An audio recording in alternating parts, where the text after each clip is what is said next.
The city of LA on pace for its lowest homicide rate in decades, down 20% in the first part of the year. KCAL's Jeff Nguyen with a look tonight at what's behind the drop. Walk through the Nickerson Gardens housing development in Watts and you will see the expansion of a sports complex.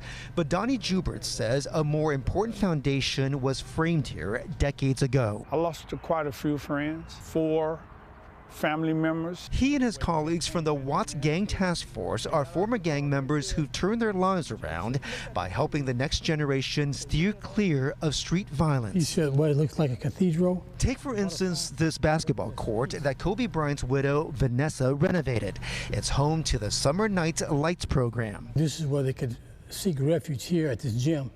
And the gangs left this part alone. According to LAPD crime data, the city has seen a 20% drop in the murder rate in the first half of this year. The department reported 120 homicides through July 5th, down from 156 during the same period last year. City Hall says LA is on pace for the lowest homicide total in 60 years. Since the 90s, the LAPD has expanded community outreach programs and used strategic crime fighting techniques using data. It really looks at crime maps and strategies and specific efforts on what we see as effective. We lean into those, and what we see as ineffective, we kind of shy away from that. Cal Poly Pomona Associate Professor Peter Hannock says the homicide rate has been dropping markedly in other major cities across the country.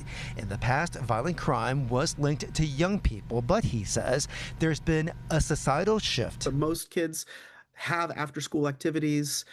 A lot more kids are going to college. A lot more kids are getting jobs.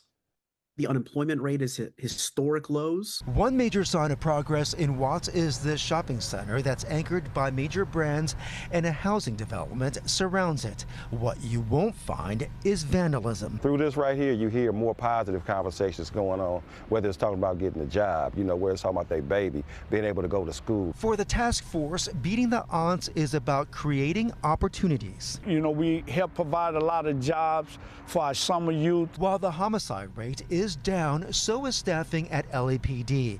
About 1,300 sworn officers less than the peak of 10,000, leaving some with concerns the progress that's been made still needs continued attention. In Watts, Jeff Nguyen, KCAL News.